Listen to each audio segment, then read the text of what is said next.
मौनी अमावस्या क्यों है इतनी खास? सुनिए पौराणिक व्रत कथा। जय श्री कृष्ण। दोस्तों, ऐसा कहा जाता है कि मौनी अमावस्या के दिन गंगा जल अमृत में बदल जाता है। पौराणिक कथाओं के अनुसार मौनी अमावस्या के दिन मनु ऋषि का जन्म हुआ था। इस दिन मौन व्रत कर विधिवत श्री हरि भगवान विष्णु की पूजा अर्चना करने से मुनि पद की प्राप्ति होती है। सनातन धर्म में अमावस्या तिथि का विशेष महत्व है। शास्त्रों के अनुसार जब सूर्य और चंद्रमा के बीच का अंतर शून्य हो जाता है तो अमावस्या तिथि का योग बनता है। धार्मिक मान्यताओं के अनुसार अमावस्या की तिथि भगवान विष्णु को अत्यंत प्रिय है। मौनी अमावस्या पर मौन धारण कर स्नान करने का विधान है। इस दिन पीपल के पेड़ व भगवान विष्णु की विधिवत पूजन भी काफी महत्वपूर्ण माना जाता है। इस साल मौनी अमावस्या 29 जनवरी को है। हालांकि हिंदू पंचांग के अनुसार इस साल मौनी अमावस्या की तिथि की शुरुआत 28 जनवरी की शाम 7:37 पर हो जाएगी। मौनी अमावस्या की ये तिथि अगले दिन 29 जनवरी को शाम 6:05 तक रहेगी। इसलिए मौनी अमावस्या 29 जनवरी को मनाई जाएगी। स्कंद पुराण में वर्णित एक कथा के अनुसार बिना व्रत कथा पाठ किए किसी भी व्रत को पूर्ण नहीं माना जाता। अगर आप मौनी अमावस्या के दिन व्रत रख रहे हैं तो इस व्रत कथा को जरूर सुने। मौनी अमावस्या की व्रत कथा। आइए जानते हैं असंभव को भी संभव करने वाली मौनी अमावस्या व्रत की चमत्कारी कथा। इस मंगलकारी अद्भुत कथा का आनंद उठाएं और अंत तक हमारे साथ बने रहें। भक्तों, पौराणिक कथाओं के अनुसार कांचीपुरी में एक ब्राह्मण अपनी पत्नी धनवती, 7 बेटों और बेटी गुणवती के साथ रहा करता था। उस ब्राह्मण का नाम देवस्वामी था। देवस्वामी के 7 बेटों का विवाह हो गया, लेकिन बेटी गुणवती अभी भी कुंवारी थी। इसलिए देवस्वामी ने अपने बड़े बेटे को गुणवती के लिए सुयोग्य वर ढूंढने का कार्य सौंपा। इसी बीच एक दिन एक पंडित ने गुणवती की कुंडली देखी और बताया कि गुणवती के कुंडली में मौजूद दोष के कारण गुणवती विवाह के तुरंत बाद विधवा हो जाएगी। ऐसा सुनकर देवस्वामी के पैरों तले जमीन खिसक गई। घबराते हुए उसने पंडित जी से इस घोर संकट से बचने का उपाय पूछा। तब पंडित जी ने कहा कि सिंगल द्वीप में सोमा नाम की एक धोबिन रहती है। वो विष्णु जी की परम भक्त है। उसे यहाँ ले आओ। उसकी पूजा में इतनी शक्ति है कि वो गुणवती को विधवा होने से बचा सकती है। पंडित के कहने पर देवस्वामी का छोटा बेटा और गुणवती स्वयं सोमा को लाने के लिए निकल पड़े। रास्ते में सागर पार करने के बाद थके हारे दोनों भाई बहन एक पेड़ के नीचे आराम करने लगे। उस पेड़ पर एक गिद्ध का घोंसला भी था। उस घोंसले में गिद्ध के बच्चे थे जो गुणवती और उसके भाई की बातों को सुन रहे थे। जब गिद्ध ने अपने बच्चों को खाना खिलाने की कोशिश की तो वह बच्चे खाना खाने से मना करते हुए बोले कि पहले इन इंसानों की मदद कीजिए, तभी हम खाना खाएंगे। अपने बच्चों की जिद मानकर उस गिद्ध ने गुणवती और उसके भाई को सिंगल तक पहुंचा दिया, जहां धोबिन सोमा का घर था। अब दोनों भाई बहन सोमा को खुश करने के लिए तरकीबें सोचते रहे। हर सुबह दोनों भाई बहन सोमा को प्रसन्न करने के लिए उसका घर साफ करके घर की लीपा पोती करने लगे।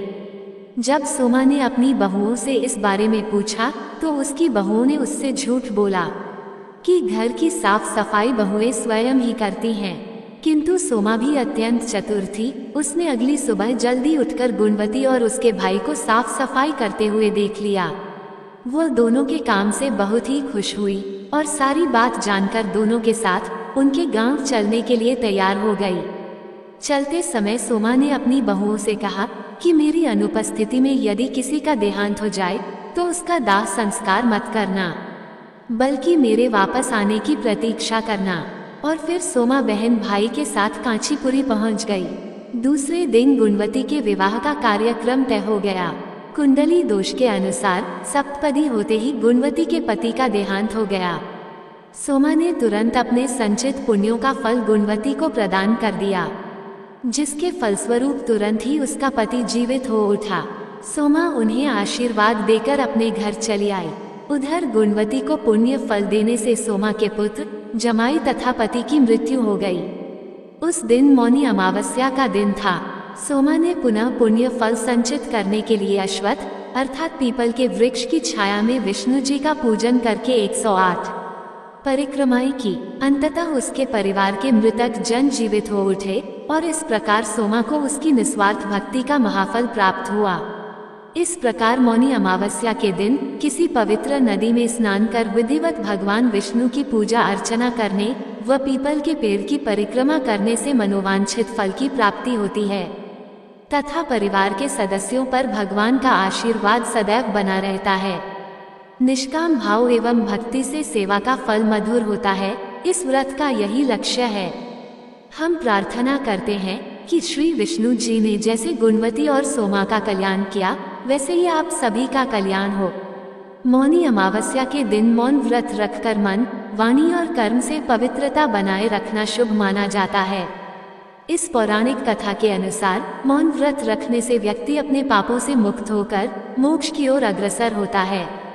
इस दिन गंगा स्नान और दान का विशेष महत्व है। हिंदू धर्म शास्त्रों में अमावस्या तिथि बहुत ही विशेष मानी गई है। इसमें भी मौनी अमावस्या बहुत ही पावन मानी गई है। मौनी अमावस्या पर स्नान दान किया जाता है। मौनी अमावस्या पर मौन व्रत भी रखा जाता है। इस दिन साधु संत और अन्य लोग मौन व्रत भी रखते हैं। मौनी अमावस्या पर पितरों के लिए अनुष्ठान किया जाता है। जिन लोगों को अपने पितरों की मृत्यु की तिथि की जानकारी नहीं है, वो इस दिन अपने पितरों का पिंडदान कर सकते हैं। मौनी अमावस्या पर पितरों के पिंडदान और तर्पण से उन्हें मुक्ति मिल जाती है। साथ ही पितर बैकुंठ धाम चले जाते हैं। मौनी अमावस्या का महत्व। मौनी अमावस्या पर पितरों के पिंडदान और तर्पण के साथ साथ दान भी किया जाता है। हिंदू धर्म शास्त्रों में मौनी अमावस्या पर दान करने का भी बहुत महत्व बताया गया है। मान्यताओं के अनुसार मौनी अमावस्या पर स्नान के साथ दान करने से पुण्य फलों की प्राप्ति होती है। मौनी अमावस्या पर दान के लिए सबसे अच्छा समय ब्रह्म मुहूर्त का माना जाता है। मौनी अमावस्या पर ब्रह्म मुहूर्त सुबह 5:25 पर शुरू होगी। ये मुहूर्त सुबह 6:18 तक रहेगा। मौनी अमावस्या पर व्रत भी किया जाता है।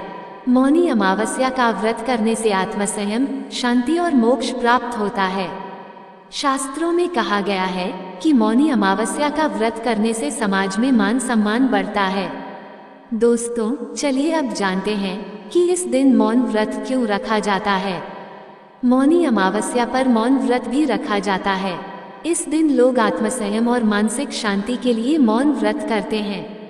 साधु संत इस दिन मौन व्रत रखते हैं क्योंकि मौन मन को कंट्रोल में रखने और ध्यान में एकाग्रता का सबसे सशक्त माध्यम है। शास्त्रों के अनुसार मौन व्रत से व्यक्ति आध्यात्मिक उन्नति प्राप्त करता है। इस साल की मौनी अमावस्या बहुत ही विशेष है।